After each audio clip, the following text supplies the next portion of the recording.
Hi, and welcome to the X22 Report. My name is Dave, and this is episode 310, and today's date is March 10th, 2014, and the title of this episode is Libya and Ukraine Crisis Might Ignite the Dollar Reset. Because what do we know? Well, we understand that the empire of the United States, the central bankers, are spread very thin across the globe at this time. We are in, when I say we have the central bankers, United States, are in Africa. We're in Thailand, Tunisia. We're in the entire Middle East. We're in Ukraine. We're in Venezuela. The United States and the central bankers are trying to maintain the dollar and keep it propped up to get the war started. This has been their agenda all along. They do not want the collapse to come before they get the war started so they can blame this on another country, because they do not want to be blamed for the entire economic collapse. Because you have to remember, the IMF, central bankers, the Fed, they're all holding, and the entire world, well, I should say the private Western central bank world is doing what they say. And if they let the system collapse, everyone will be looking at them and blaming them for what is coming. So their entire plan is to continually keep this dollar propped up for as long as they possibly can until they can start a war, or to create an event that will start a war. And we are seeing this unfold in front of our eyes right now. We see what's happening in Ukraine. We see what's happening in Libya. And this is going to spread to other countries. And again, if we really look at this and we see what they're doing, this entire plan is not really going to work, and I'll explain that a little bit later in this report. But let's get into some of this economic collapse news and see what is going on elsewhere in the world and in the economy. And we're going to head out to Greece right now. What we're seeing in Greece right now, they need more bailouts. Of course they do, because the first two didn't work, and it put them into more debt. More people are unemployed. They have higher interest payments, and the country is suffering. So what they need is another credit card to pay off the other credit cards. So what they're looking for is more debt. And right now the Greek government and the international creditors, the European Commission, the European Central Bank, and the International Monetary Fund have failed to agree on a bailout loan tranche. And again, among the big issues that still need to be settled are banking capital requirements, layoffs in the public sector, and employers' contributions. Because what the central bankers want is they want the real assets of the people. They want the government to slash jobs, slash programs, and have all the money flow up to them. And this is what they do. They go into a country, they give the government paper money.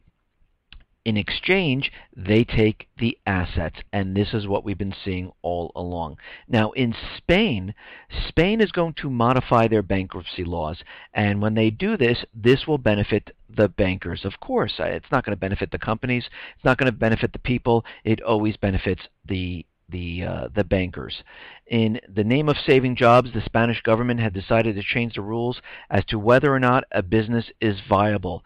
In bankruptcy proceedings, companies will no longer be free to decide whether they prefer to liquidate the company. Instead, corporations will be obliged to accept debt restructuring offerings from creditors on creditor-proposed terms centered around debt-to-equity conversions. New rules favor foreign financial institutions, including the vulture funds, to take over the companies. And of course, what we see all this happening right now, because when we are in this end game where there is absolutely no money left, countries are completely imploding on themselves. They start to raise taxes, they start to change laws, and most of these changes are not to benefit the people. It's actually to hurt the people, because they're benefiting the bankers and the government officials to keep their positions, of course. And none of this flows down to the people, and the people usually end up hurting. They usually end up on the street. They usually can't feed their families. They don't have jobs. And we are seeing this all across Europe. This is why unemployment is so high. We see this in the United States. This is why the real unemployment numbers are not 6.7%. They are really closer to 30 or 37%, depending on the calculation you use. And these numbers are continually rising. They're not falling, they're rising. And even though the propaganda and the corporate media is continually saying that things are getting better, everything looks great, all we have to do is take a look around and we see what is really happening. We see that there are mass number of layoffs. We see companies going into bankruptcy, and even from McDonald's that reported that their sales are in a decline. They expected a decline of 0.6% in their sales. Well, it's negative 1.4%. Now, let me ask you, it's $1 to buy food on the dollar menu, so people are having a very tough time making ends meet and a very tough time just buying the dollar food, because the dollar today is not really worth that much, and people are having and struggling just to get that dollar to buy that food, and food is going up in price, and that's why McDonald's has been changing their menu to the $1, the $2, the $5 menu, and most likely you will probably see the dollar stuff fall off, and then it'll become the $2, the $5, the $10 menu, because inflation continually makes food prices continually rise, and they're going to have to adjust to this, and we're definitely going to see more inflation as time goes on. I mean, I just looked, I went to go purchase milk. The supermarket that sells the milk is at $4.25 just a couple weeks ago, and I keep a graph of this. We were in the threes, $3.85, then it went up to $3.95, then it went up to $4.15. Now I see it at $4.25 already. So food is definitely going up, and of course the products are shrinking, so this way they don't have to raise prices, and you get less for the same exact money that you've been purchasing the same product. And I have ice cream. People have been writing in that there's crackers. You get less crackers. Wine, I see, has been rising in price very quickly. Fresh fruit, apples going up in price very quickly. And again, we are going to see more retail stores close. We are going to see more companies laying off. Now, right now, I've said this many, many times, the real estate market is imploding. Yes, we're hitting the highs right now, but we saw this in 2008. In the beginning of 2008, we were hitting the highs, and now we understand that it is completely falling apart, because most of the financial institutions that have mortgage departments or mortgage companies have been closing or laying off thousands upon thousands of people, because they realize there is no one left to take out mortgages. There's just not enough people. And what we're seeing right now is Bank of America is laying off about 156 people, and this is just in North Texas, and this is in their mortgage department, and you're going to see this spread across the country, and they're going to be laying off thousands upon thousands of people because there are no mortgages being taken out. Most of the houses that are being purchased, most likely about 60% of them are being paid in cash from investors and hedge funds, getting this free, easy money from the Fed to go ahead and pump up the real estate market.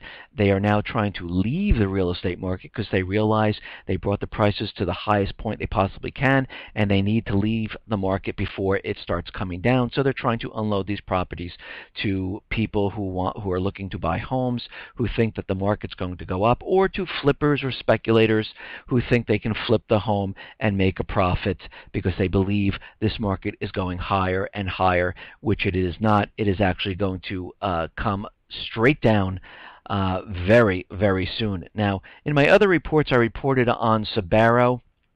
They were closing about 155 restaurants. Well, that wasn't good enough. They filed for bankruptcy now. And again, they sell pizza, and they don't have enough customers. They don't have people coming in buying their food. So they tried closing, and they reported they were closing the stores. They probably looked at their books and said, listen, this is not going to work. We just don't have the sales. People aren't spending the money on pizza, and we're going to have to go into bankruptcy. And they went right into bankruptcy. And again, we are seeing this from many, many stores. We're seeing it from Staples. We're seeing it from Macy's. We're seeing it from J.C. Penney. We're seeing it from Build-A-Bear. We're seeing it from Target. We're seeing it from Best Buy. Stores are downsizing. When stores are downsizing, this doesn't mean the economy is growing. It means it's shrinking. It means it's imploding on itself. Mortgage companies are laying off people. Mortgage departments and huge financial companies are laying off people because the housing market is imploding. This is not a sign of a growing economy. This is a sign of a contracting economy. And they can tell us whatever they want to tell us, that the unemployment went down to 2%. It still doesn't change reality. Again, the Fed, the U.S. government, are in control of these numbers. They can make up any number they want, and they manipulate, they massage it, they go back, into the past, recalculate the numbers forward, just like the GDP and inflation. They make changes, they take out things, and we've been seeing this happen quite a bit. I mean, they do this to keep the illusion that everything is fine, and they don't want you looking at the real economy. They want you looking at the stock market. Now, in the corporate media, they're telling us that the global debt has exceeded $100 trillion. Now, this is not good. This is actually really, really bad. The entire private Western central bank countries are in a huge amount of debt. And again, this debt was formed since 2008 to bail out all these banks. None of this money reached the everyday person. It went to the 1%. It went to the financial institutions that were in trouble. That's where all this money went. It did not stimulate the economy. It didn't do anything for the country whatsoever. It didn't go to rebuilding infrastructure. All this money went to the banks and the 1%, and that's where all this money went. And again, the IMF is out there, and it's recommending financial repression of the average person to plug the giant debt holes created by the bank bailouts. What do you think that means? That means they're coming after your money. This is why, again, and I've said this many times, they created these bailout documents. You are an unsecured creditor, not a depositor, an unsecured creditor. They will be coming after your money. This is why the United States and the Bank of England created the document in December 2012. That document then was copied in Europe, in Australia, in Canada, in Switzerland, and they, of course, they tested it in Cyprus. And they wanted to see how well it worked, if people were going to rise up and protest, and no one did. And let me just say, those capital controls on those people who want to go to the ATM or to the bank and take out their money, they still can't. The capital controls are still in effect, and here we are in March 10th of 2014. Now, Fed Chuck Evans was saying something today which kind of disturbed me. And he went on to say that higher long-term rates for right reason in our interest. Now, who's our? Is he talking about the central bankers, the Fed, in their interest? Well, we have to remember, of course it is, because they are a separate entity. They are a corporation separate and apart from the government. They have nothing to do with the government. They are a corporation. The IMF, the central bankers, have nothing to do with the governments in each one of these countries. They are completely separate and apart, and they are in it for profit. And they will do whatever they have to do for the company, not for the country. Their agenda is for themselves and themselves only. And again, they have no allegiance to any country whatsoever. They have allegiance to providing currency to the government. They don't care about the governments, the laws of the governments. They could care less about that. This is why when they start a war, they profit from the war on both sides. They profit after the war because the governments have to borrow money. They have to borrow for the war. They have to borrow to rebuild after the war. And again, when they borrow this money, it's a loan at interest, and they make a lot of money. This is why and they understand when this system implodes on itself, they can't be held responsible because they want to reset the system afterwards. And this is what they're looking to do. Now, how do we know that this market is hitting the top right now? Well, there are 7 signs we are near the market top. Number 1, retail investors have been pouring money into stock mutual funds. Number 2, the Investors Intelligence Survey is concerning. The Watched 2 survey shows a low proportion of bears, less than 20%, which some have pointed out is the lowest proportion since just before the 1987 crash. Sentiment indicators are pessimistic. The VIX, the put-call ratio, and other major sentiment indicators suggest that investors and traders are getting complacent. Apparently, market participants believe that Fed or their fund managers will protect them in a worst-case scenario. Fundamentals in the stock market are completely ignored right now. The stock market crash of 2008 has been completely forgotten. By the way, that was number 5. Number 6, the NASDAQ is soaring to all-time new highs.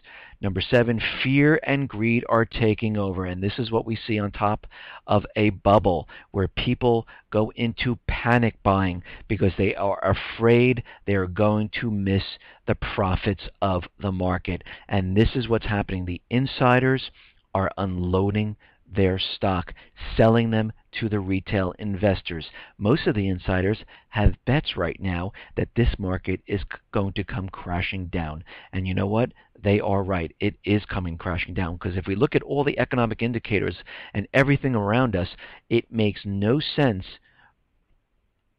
from what the corporate media has been telling us, that unemployment is low, that retail is improving, housing is recovering, the economy this year is going to grow at 3% on GDP.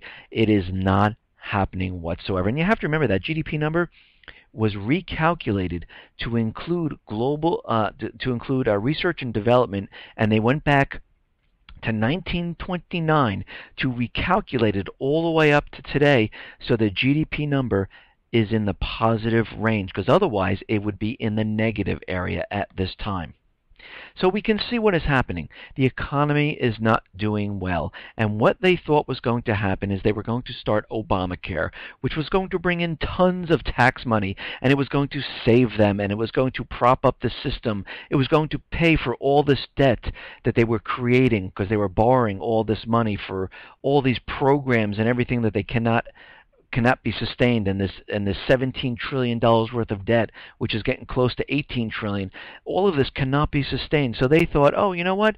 Obamacare, that is the answer. We'll put a penalty if people don't take it. We still receive the money, and we can intertwine taxes within Obamacare, and we can bring in about $200 billion a year from people signing up to Obamacare. But guess what? It didn't happen. They thought the youth of America was going to purchase all this health insurance, and it's falling flat on its face. So right now, Obama is looking to get mothers to sign up and have their daughters and their sons who are between 19 and 30 to sign up.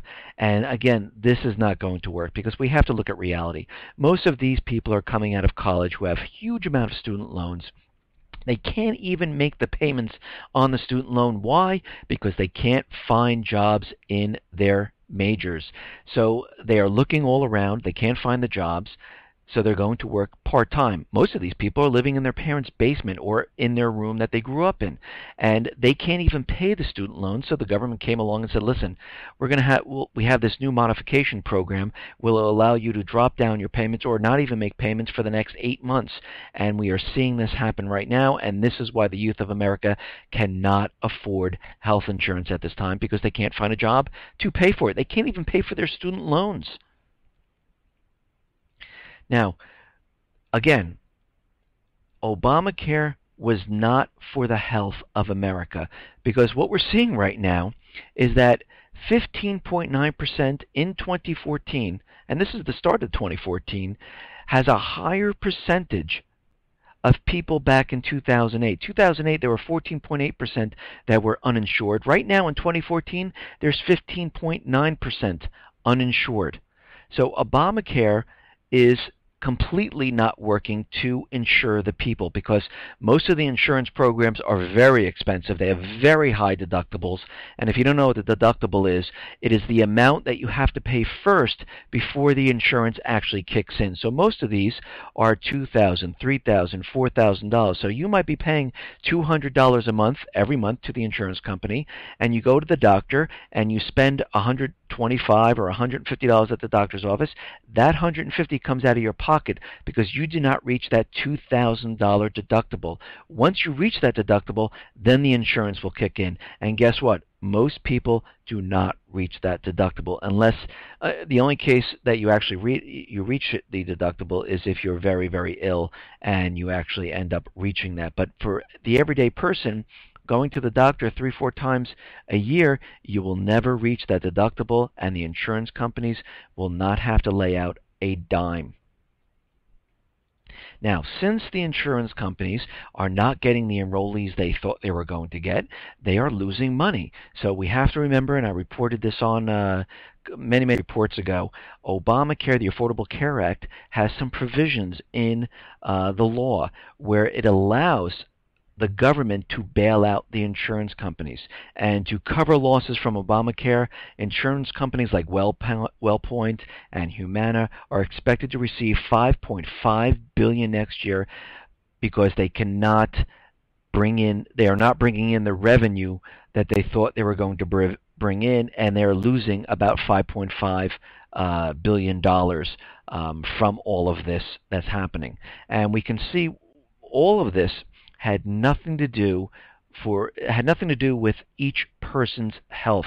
It had to do with getting as much money from each person as they possibly could.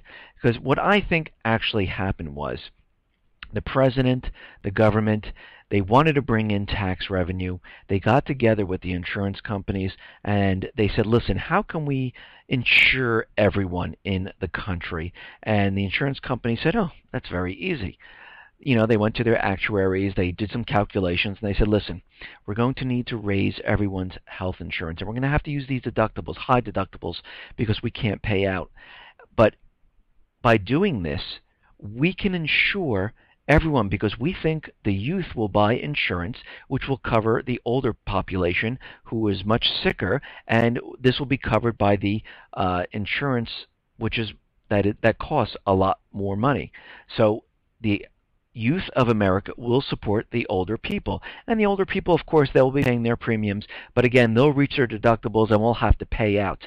But the only thing is that we need to make sure that everyone is in. So what are you going to do, Mr. President Obama, to make sure that everyone buys insurance? Well, that's easy. We'll put a penalty. And actually, we'll make money on the deal also. And also, we'll intertwine some taxes in there so we can bring revenue into the government. And what about the business owners? Well, we'll put penalties on them too. And this way it will force people to buy health insurance. Well, what they thought was going to happen and what the human reaction was is completely wrong, because they're completely out of touch of what is really happening to every single person in this country. When people are not working, their last thing they're thinking about is health insurance. They're thinking about food. They're thinking about rent. They're thinking about everything else besides health insurance. Okay, now, as we've been seeing all across the globe, the central bankers want war. And right now, Japan scrambles jets in response to Chinese military planes. And again, Japan scrambled their military jets on Sunday to counter 3 Chinese military planes that flew the Japanese airspace. And this is provoking, and flexing muscles. And again, this is all in preparation for World War III. Now, Obama is going to meet with the Ukraine Prime Minister, and remember who this Prime Minister is. This is Yatsenyuk, and they call him Yats. He is a central banker. This was planned. They put him into power after the coup, and again, they put him in there because he is a central banker, and they are going to put the entire country, well, maybe not the entire country, but portions of the country on the EU system. They're going to have loans flowing into Kiev, and right now Ukraine plans to receive IMF's first tranche in April, and they're looking to receive, about $3 billion worth of loans. But again, the Ukraine government has to first do austerity, they have to cut pensions, and they have to do many other things to get this money. Now, why is Yats in Washington? What is he reporting on? Well, there was a report out there that an unregistered transport plane landed in Borispol, and there was about 15 people in black uniforms, masks, and body armor. Some of them were well armed with machine guns, and they were taking out these huge crates and floating them onto the plane. And the new leaders reported that what has been happening here in Ukraine is that the United States brought in this plane, and it's probably most likely the central bankers. They loaded up the plane with Ukraine's gold, and they took it away. So you can see what is happening. These central bankers, they go in, they loot the countries, they go after their gold, and this is why we're seeing this all over the world. When Germany asked for their gold, and they asked for it, they went to France and they went to the United States. Of course, the Fed said, no, we can repay this in, like in 7 years or so maybe, and France didn't have anything to give them. So France went in and they invaded Mali, because that is like the third largest gold producer in the world, and this is why they're in Africa at this time. And we can see they went in, they took their gold. Maybe they'll give this gold back to Germany, but they are looting the country. This is what these central bankers do. And this is why there are reports out there that the United States has absolutely no gold whatsoever. Now, London and Japan have said that they are not going to impose sanctions against Russia. Again, it is not a smart move, and sanctions against Russia, it's not a small country like Syria or Iran where you can put sanctions on them. Russia, they produce a lot of natural gas, they produce a lot of oil, they have a lot of manufacturing. It is a strong economy. They're teamed up with China. They have many other countries backing them, and again, this is not going to benefit the United States and the private Western central bank countries at all if sanctions are imposed on Russia. And we're going to get a little bit into that a little bit later. But what we're seeing right now is that in Ukraine, all these cities and all these military people are defecting from Ukraine and moving to Crimea. And another East Ukraine city falls to pro-Russian protesters as Ukraine denies sending troops to Crimea. Again, there are reports out there saying that Russia is storming bases, but no shots were fired, or shots were fired in the air, but no one was hurt. Again, these are defectors. The bases are empty. Russia is moving in with Crimean forces, and they are taking over the bases. Again, they're building up the propaganda to make you think that Russia is moving in, starting something there. Now, India is backing Russia's legitimate interest in Ukraine along with China. So there are more and more countries now moving forward and saying we're on Russia's side. Now you can see what's happening. Countries are now taking sides of what is going on here in Ukraine. And another Ukrainian lieutenant colonel in charge of Crimea unit defects to Russia's side. They're leaving Ukraine. They've taken their troops. They defected. And again, Putin is doing this without firing a shot or killing anyone. Cities, troops, navy, high-level military officers, all moving towards Crimea. Now, there was a survey out there, and they're saying that more than 80% of Crimean population would back the Republic's accession to Russia. So we can see most of the population in the east and in the south want this to happen. They want Crimea as a separate, they want it to be separate and apart from Kiev at this time. Now, we understand that there is a referendum coming up for Crimea, and Crimea sent an official invitation to the OSCE, and this is the Organization for Security and Cooperation in Europe, and this is going to be held on March 16th, and they're inviting them in to observe to see how this process goes along. Now, there are reports out there that saying that there are a few dozen man-portable air defense system manpads were stolen from Ukraine's military depot. New leadership of Ukraine's defense is trying to cover this up. They're using old experimental manpads to show that, oh, no, they're not stolen. We still have them, but they are gone. And these man-portable air defense missile system is an extremely dangerous weapon designed to destroy low-flying air targets. Such a weapon getting into terrorists' hands is extremely dangerous, and they have no idea where these are. Now, what we're seeing right now is Bulgaria, Romania, U.S. Navy, they're staging a joint Black Sea drill. Ukraine military is conducting training drills. Russia's training, doing training drills. They're all training and doing this all in the same exact area. NATO right now is flying their AWAC plane over Poland, Romania, to monitor the Ukraine crisis, and we can see this is all in preparation for war. They understand, Russia understands, and all the other nations, the United States central bankers, that the central bankers, again, will not stop until they spark a war. They want it to go hot. They are not going to fire the first shot. They want it to look like Russia did, and this is what we're going to see, and this is why they're bringing in the destroyer. This is why there's drills. This is why F-16s are being delivered to Poland and Lithuania. This is why they're having the drills. This is why then Russia is saying, okay, we're bringing in some other military assets and having the same type of drills. And we can see this is all starting to form. Now, we have to remember that this entire incident was created by a coup by the United States and the EU. They spent $5 billion to do this. And again, who was in there doing this? And right now there's reports that Blackwater, and I know they go by many different names, but I like calling them Blackwater. Blackwater was in there, and they had many different forces in there creating these riots. Blackwater is a private mercenary, paid mercenary team that goes into different areas to destabilize governments, to create different incidents, like in Boston, the Boston bombing. They were up there, and if you look at a lot of the pictures, a lot of the evidence points to them planting the bombs and doing that, but that's a whole separate side story here.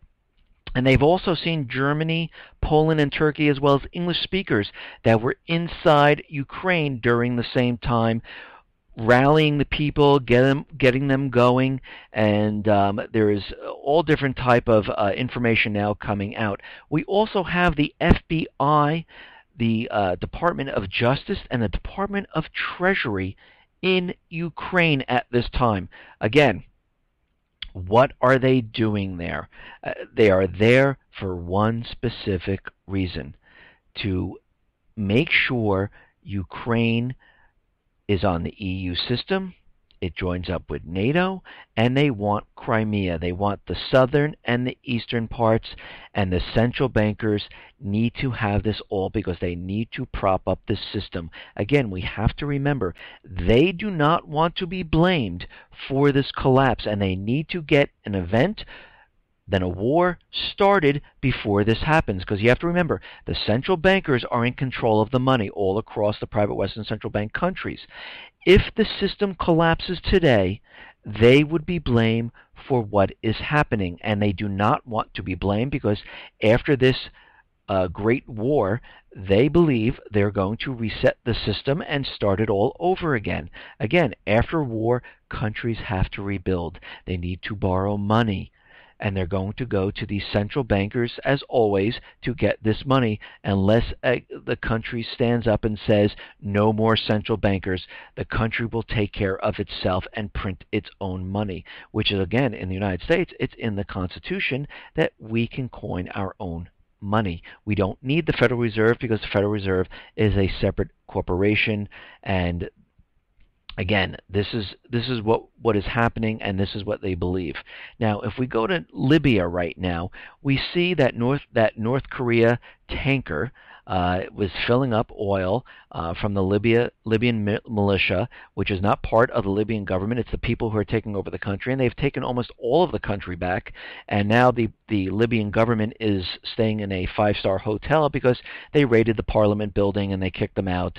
And again, once this Libyan militia completely takes over the country and they have full control, this is when the United States and the central bankers are going to start to worry, and they're already worrying right now. The United States has threatened Libyan militias with sanctions for attempts to illegally sell the oil that belongs to the Libyan National Oil Corporation and its partners, including U.S. companies. And we understand that the United States has been sending military officers and trainers down to Libya to train the 5,000 to 8,000 Libyan soldiers. And now they're saying that they're going to be placing sanctions on the Libyan militia. They don't care about the sanctions. They'll sell the oil using gold, using the yuan, using any other currency besides the U.S. dollar. And this is when things are going to go hot there. And again, if we look at this and we look at the entire thing, what is going to happen, and this is just one scenario, we have to remember, the United States is looking to put sanctions on Russia, and of course we know this is not going to work out because Russia has a lot of manufacturing. Russia supplies a lot of oil and natural gas to Europe. Russia has a very tight, strong economy at this time. And again, we have to look at this. Russia holds a lot of debt of the United States. So does China. And if they impose sanctions, Putin already said that he will return and start dumping the treasuries. They cannot allow this to happen, because if this happens, the other countries will start doing the same. And this means the Fed would have to increase quantitative easing to pay for those treasuries that are being dumped. And again, instead of tapering, we're going to see an increase of quantitative easing. Now, on the other hand, if the U.S. imposes sanctions on Russia and says, there'll be fines or penalties, Russia might come out and say, listen, that's fine. Don't use the U.S. dollar to pay. Everyone in the world can use the yuan or Russia's currency or gold. They don't have to use the U.S. dollar. And if they start doing that, other countries are going to go, well, wait a minute. If we don't need to do this, we don't need to keep all these dollars in reserve. Let's start returning it back to the U.S. because we do not need it. This money then will be returned to the U.S. More money would flood into the market of the U.S. And what will happen is the value of the dollar will go down, and it will take more dollars to buy the same products. Instead of $4.25 milk, we will now see $8 milk, $9 milk, $10 milk. Fuel, instead of $4 a gallon, it'll be $8, $9, $15 again. Things will start getting very expensive because the dollar will be resetting to what is happening around the globe. And again, the central bankers will not allow this to happen. What they're going to do is they're going to ignite something that will create an event which will allow them to go to war. Now, if we look out and we see what's happening in Ukraine and in Libya and in Syria, I mean, these are all the hot zones right now, even Venezuela, hot zones where something can happen. But we'll just look at the Ukraine at this point. We have 3 U.S. ships in the Black Sea at the time. What could happen is there could be some type of incident there where a ship is hit with a torpedo or a missile or something, and they can blame it on Russia, and all of a sudden, boom, this sparks something. Or the U.S. military has been training with backpack nukes. They can sneak a backpack nuke into the country using one of the private mercenary groups, set it off and set in Kiev or around that area, and it's a small nuke, and they could blame that on Russia just to get it all started. Because we have to remember, The central bankers, United States government, will not make the first move. It has to be seen that Russia is doing something, making the first move, making the first attack. Because once they attack, it's open season and war starts. Now, will this be enough to get the American people moved enough to start war? I don't think so. I don't think so, because the polls right now are very low. They don't even. There's only 14% that believe that we should even be in Ukraine, and 14% that believe that we should go to war with Ukraine. The other 86% believe that we shouldn't even be in Ukraine. We should have nothing to do with it. And this is the same type of poll metrics that we saw in Syria, and this is why they couldn't pull it off. So to get the American people really going and really ready for war and begging for war, they are definitely going to have to do something here in the States. And when I mean do something, I mean a cyber attack on a financial system, because they understand that the system is imploding. They know they can't keep it going for much longer, and it'll be a lot easier to blame it on Russia at this point, or Syria, or Iran, or China. But right now it looks like Russia. I mean, it keeps changing depending on how they're going to work this. But it doesn't really matter, because it all leads to China and Russia anyhow. If they blame it on Syria, Russia and China back Syria. If they blame it on Iran, Syria backs Iran. Then they have Russia and China backing them. If they blame it on China or Russia, we're at war with Russia and China. So it all fits into the same exact model here. And again, they will not allow this to happen. They will not allow the economy to collapse before they can get something started, because they do not want all eyes on the central bankers. Because remember, the central bankers control all the private Western Central countries. They've been telling us for months now, actually years now, that the economies are improving. Housing is improving. Everything is improving. Retail, unemployment, everything is fine. Don't worry. All eyes on the stock market. And this is what we've been seeing. And we know for a fact that this is a complete illusion.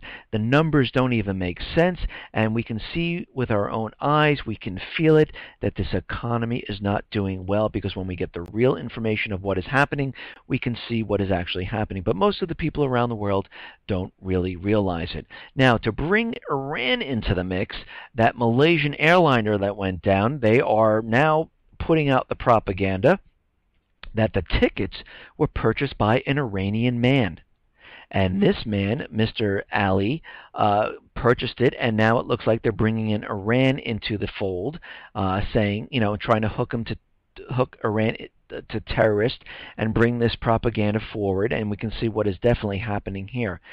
Now, all of this is happening all at once, and this is why I'm saying that Libya, Ukraine could trigger a dollar reset.